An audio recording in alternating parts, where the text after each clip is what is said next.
Welcome to the Wow MD podcast, where in each episode you will get in 30 minutes or less valuable pearls about holistic wellness, anti-aging, hormone therapies, beauty trends, and other facts you should know about our medical healthcare system and your health that no one is telling you. My name is Dr. Mirala Chernayanu. I am a conventional board-certified OBGYN physician who, after the loss of my father due to a careless and uncaring medical team, decided to retrain and seek certification in anti-aging and restorative therapies. What I know, I am happy to share with you.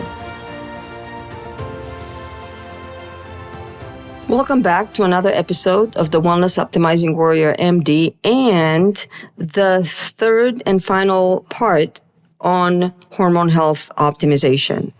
I really want to start this episode by expressing my appreciation for hanging in there, listening to me talking about this, because I feel that this is such an important topic that not a lot of people talk about, but it is crucial for wellness as we age. I know many medical personalities are advocating for investing in your health on various social media platforms. And I myself have been very strongly encouraging my listeners to pay attention and invest in their hormone balance and their well-being as they age, because 1 ounce of prevention is worth a pound of cure, but mainly because the optimal function of our body as we age is ultimately wholly and entirely dependent on our hormones being balanced and optimized. And that's why I'm going to end with this episode. I'm going to put a bow on the whole hormone optimization thing. And I know as soon as I mention the word hormones, a lot of women's minds will simply go to estrogen and a lot of men's minds will go to testosterone. But literally the topic of today's episode is how all the hormones work together with each other and how important it is to have all hormones balanced and optimized, not just our sex hormones. As a matter of fact, if you simply focus on the sex hormones only, which means managing low testosterone for men and menopause therapy for women, and you completely ignore the other major hormones in your body, or the practitioner who helps you does that, you will end up imbalanced, not feeling well, not able to preserve your muscle strength or the integrity of your bones. It will impact your metabolic rate. It will impact your ability to maintain your weight and your overall energy as you age.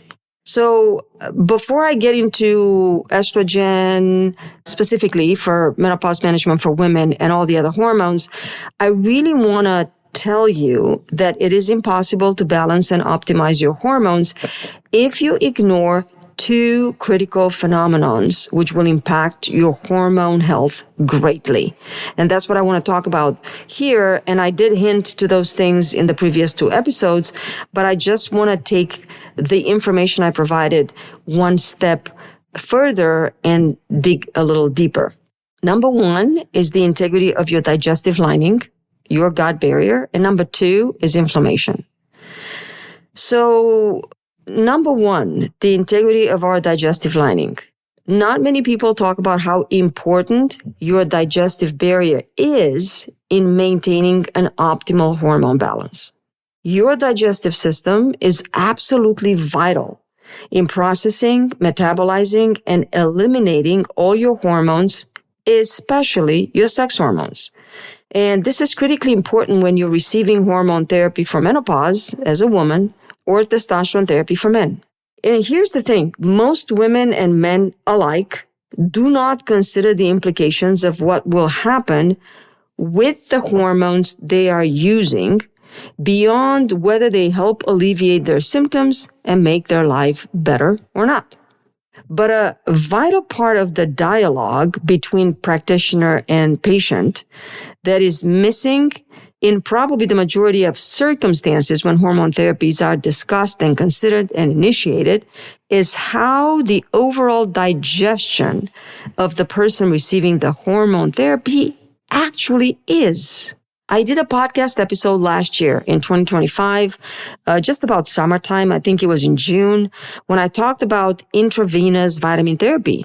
I made a very important point that I'd like to bring to your consciousness again, to your awareness in today's episode. 2/3 of Americans, which is almost 70% of Americans, teenagers, adults, seniors, all suffer from gastrointestinal disturbances, which means that even if you have zero digestive problems and you feel you have no issues with your digestion, you have a pretty significant chance that there is still an underlying digestion issue that is just simply not manifesting with symptoms. I obviously could dig way deep into this topic, but it will distract me from today's final bow on the optimization of hormones. I don't want to leave you hanging, but I'm going to tell you what are the major 5 factors that are influencing and causing a significantly increased risk for a damaged gastrointestinal barrier. I did talk about this before, but I think it's important because if we, again, do not have an intact digestive lining, we are not going to process hormones well. Number 1 is the American diet. And here's the thing, for the sake of convenience, we have sacrificed and we continue to sacrifice our digestive health because of our specific food that we're eating. I would bet top dollar that 9 or 9.9 out of the 10 listeners of this podcast do not eat fresh, home-cooked food 100% of the time. We're all guilty of eating out, eating processed foods, not having enough dietary fiber. Microbiome disturbances due to the typical processed foods, the restaurant foods, the healthy, in quotes, prepackaged foods, the high sugar, high fat foods, the low fiber, the widespread antibiotic use, the high calorie foods, and the lack of fermented foods are all contributing to messing up our microbiome.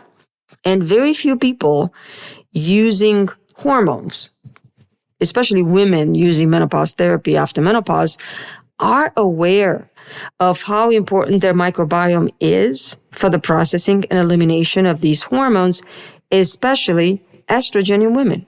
Our gut-brain axis is vital for how stress influences our gut lining, specifically damaging it very easily, and also how our digestive barrier and digestive environment are critical for actually maintaining normal mental health and impacting our stress response. It is well known that both men and women with damaged gastrointestinal lining suffer from anxiety, irritability, depression, and are easily overwhelmed by stress. Stress, which damages the gut lining and the microbiome even more, creating a vicious circle, which is really hard to break. Another factor which majorly contributes to gastrointestinal health problems is a sedentary lifestyle. A very good amount of vigorous physical activity is absolutely essential to maintaining the integrity and the health of our digestion. We spend way too much time in our cars. We drive everywhere. Obesity is on the rise, and even though we all talk about it, there's no end in sight for the obesity overweight epidemic. We use our cars too much. We spend too much time in our cars. We drive everywhere.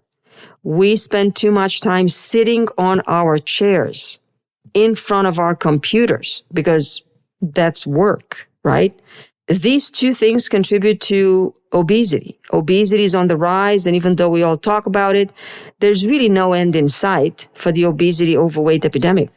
Even the drugs like Ozempic, Wegovy, Zepbound, Mounjaro, all these weight loss peptides, they're unfortunately not used in the setting of optimizing the potential for weight loss naturally, or in combination with lifestyle changes, optimization of hormone function, while addressing metabolic and digestive health or inflammation, which means that the use of these medications will unfortunately lead to a temporary relief or a complete and total dependence on the medication. And people will continue using it until it stops working. It will eventually stop working because the body stops responding to the same signal which can occur over and over and over again. And the dysfunctional metabolic pathways will find some other mechanism to come to surface and to overcome the signaling molecule, which is the peptide used for weight loss.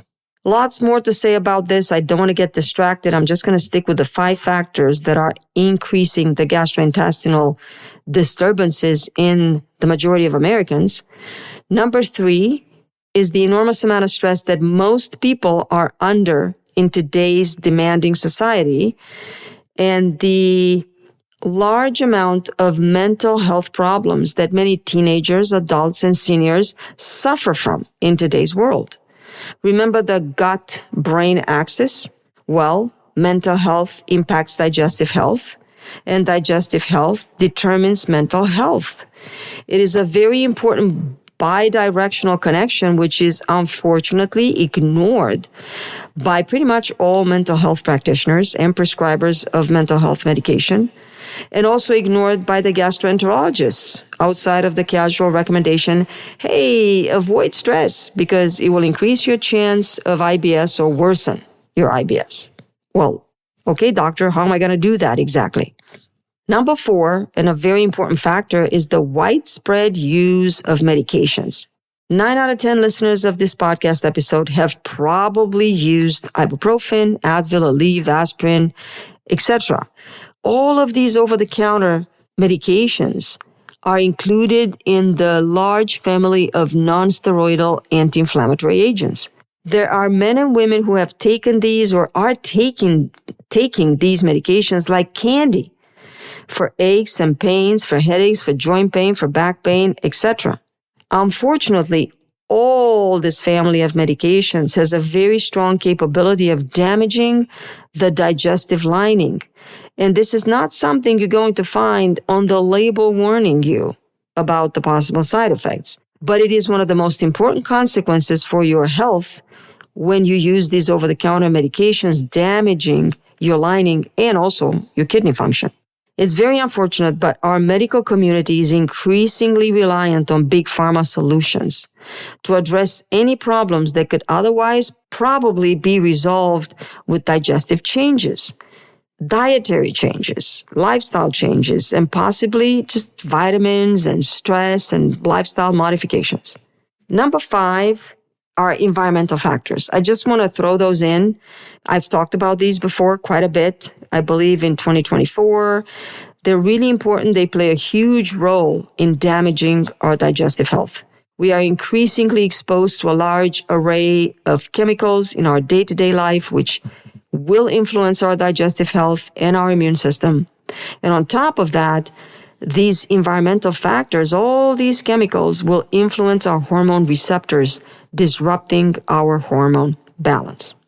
I told you this whole thing could be a podcast in and of itself. However, let me come back to how important the digestive system is and how it needs to be taken into consideration when hormone therapy for menopause is considered, especially when it comes to women and estrogen therapy for menopause. Estrogen is metabolized and processed through the enterohepatic circuit, which involves the liver and our intestines. The health of a woman's liver and its capacity to process hormones and all the hormone disruptors and all the chemicals a woman is exposed to on a daily basis is absolutely very, very important for a woman's hormonal health and balance. The inability to process the hormones that are either naturally produced or introduced into the body in the form of therapy will lead to significant side effects and intolerance of the hormone therapy. So at the beginning, I told you there are 2 very important factors that are determining and influencing our hormonal balance. One of them being digestive wellness, disturbances of digestion. And the second critical one, again, ignored by many physicians and by patients, is inflammation, immune system dysfunction, or both. Now, again, this could be a topic in and of itself, but let me just give you the basic mechanisms through which inflammation will impact your hormone balance and make hormone optimization very, very difficult. Number 1, inflammation activates your HPA axis. That is the hypothalamus pituitary adrenal axis. This means an increased production of cortisol, the most powerful anti-inflammatory hormone in the body. You have inflammation, your body will need to annihilate that inflammation with cortisol, which is the most powerful anti-inflammatory hormone in the body. You have heard of cortisol. It is the stress hormone. It is the hormone that raises your blood sugar, raises your cholesterol, raises your blood pressure, makes you gain weight right around the midsection, that spare tire we all hate, and gives you insomnia. This is a lovely hormone, right? Well, as it turns out, we cannot live without it. And if we have too much of it, we're in serious trouble. What is important is that persistent and constant disruption of the HPA axis and persistent increases in your cortisol levels will lead to disruption of other hormone systems. And guess what? Inflammation will do all that. Inflammation is closely impacting insulin function. Insulin resistance is very likely and will probably automatically happen when the body has very high levels of inflammation or just moderately high levels of inflammation, maybe even with low levels of inflammation. How? Well, inflammation will impact the levels of the hunger hormone, ghrelin, and leptin, the hormone that makes you feel full, the satiety hormone. Persistent inflammation will disrupt the negative feedback loop that tells your body you are full and will create something called leptin resistance, driving you to eat more and have cravings for sweets and salty foods, which are probably one of the reasons why you have inflammation to start with. Again, it's a bad vicious cycle that is very difficult to disrupt. Another tidbit on how inflammation disrupts your hormonal balance, it will significantly impact the release of growth hormone. The growth hormone is a very powerful anti-aging hormone. It is an anabolic hormone that supports growth, metabolism, and repair of your body, allowing you to, guess what? Feel good, feel strong, feel optimistic, and stay lean. We all need more of that. Last but not least, inflammation will impact thyroid function. Your thyroid will not work optimally because the conversion of the inactive thyroid hormone called T4 to the active thyroid hormone called T3 is strongly inhibited by the presence of inflammation. The reduced metabolic activity of the thyroid hormone due to inflammation will create dysfunction and symptoms of hypothyroidism every time there is inflammation in the body. Last but not least, just to close the loop on inflammation and to tie in inflammation and digestion disruption or disturbance, the inflammation that exists in your gut lining is probably how some of the chronic low-grade inflammation starts. These two factors are intimately connected. You cannot possibly address inflammation if you have a damaged digestive lining barrier. So that needs to be addressed. And the inflammation itself in other parts of the body will create stress, will raise your cortisol, and will unfortunately disrupt the gut barrier. So these two factors are really interconnected and dependent on each other. So kind of coming back and tying the bow around this optimization of hormones, what many people are ignoring are the interactions between the hormones existent in the human body. When estrogen is lost and a woman enters menopause, the estrogen deficiency will significantly impact all the other major hormones. So if your doctor just gives you a prescription for estrogen as a patch and oral progesterone to balance that out, that is not, and it is far from being an optimal therapy for menopause. When a woman loses her estrogen, she will have a reduced thyroid hormone production.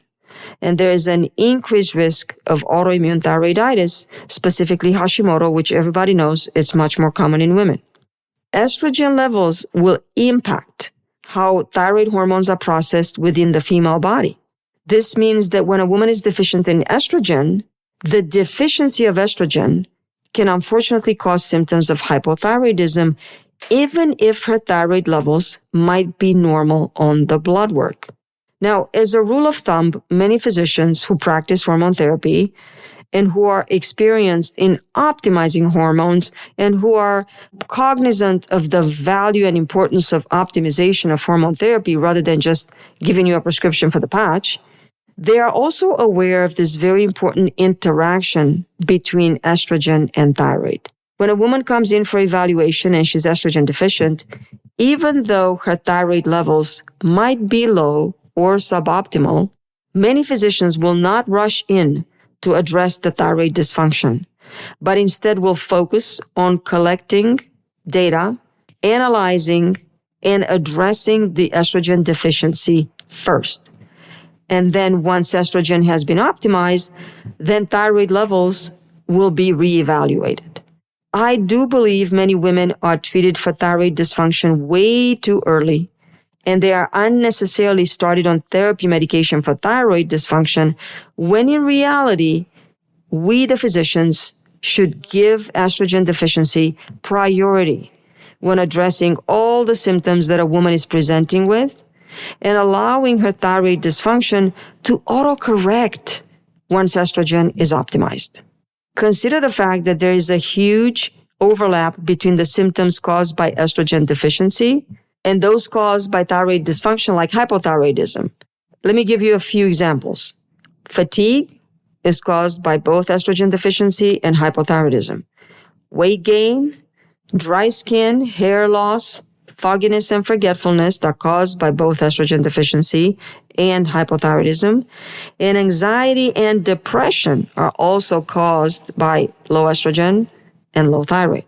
So keep in mind this very specific interaction between estrogen and thyroid when considering whether or not you and your physician should rush into correcting thyroid dysfunction before correcting estrogen deficiency.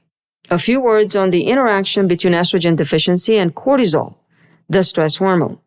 Many women do not know, but I have spoken about this quite a lot in social media and in previous podcast episodes. The significant deficiency in estrogen levels happening during perimenopause and after menopause is a major stressor for the body, which will automatically raise cortisol production. Unfortunately, without estrogen, the body's stress response will become more pronounced. I've already told you the bad consequences of high cortisol: high blood pressure, weight gain around the midsection, high sugar, damaged gut lining, insomnia, fatigue, etc. No one wants high cortisol, believe me. However, if your estrogen is not optimized, is simply replaced a little bit, just enough for your symptoms to go away, your body will continue to experience stress due to low estrogen and continue to raise your cortisol. And this explains why so many women continue to experience weight gain, fatigue, insomnia, anxiety, possibly depression, in spite of their hot flashes and vaginal dryness being resolved successfully. What about estrogen deficiency and insulin? Well, this is a very important connection because many women are extremely sensitive and hate weight gain, which happens at menopause and after menopause. Every woman that I know that comes to see me for hormone therapy is absolutely upset at how she's gained weight. Well, if you didn't know, low estrogen plays a very important role in maintaining insulin sensitivity. So if your estrogen is declining, is lower than it used to be, or it's gone completely, your body's cells will stop responding effectively to insulin, which means the insulin hormone required to unlock your cell and allow the sugar to go in and be utilized, that mechanism, that transport is no longer going to happen effectively. So you will have higher blood sugar levels. And due to this potential for increased insulin resistance and this phenomenon which is happening automatically once your estrogen goes down, there's a higher risk of type 2 diabetes, especially in obese and overweight women as they enter menopause. Also, what most women do not know is that estrogen is very important and critically influences where the fat is stored in your body. So when you have an estrogen deficiency after menopause or in any other circumstance, there will be a shift towards accumulating fat around the abdominal area, which again, as we know, will increase your insulin resistance. So low estrogen creates insulin resistance and creates more fat on your belly, which increases your insulin resistance. So another vicious cycle, which will have to be broken. And your estrogen also plays a very important role in appetite regulation.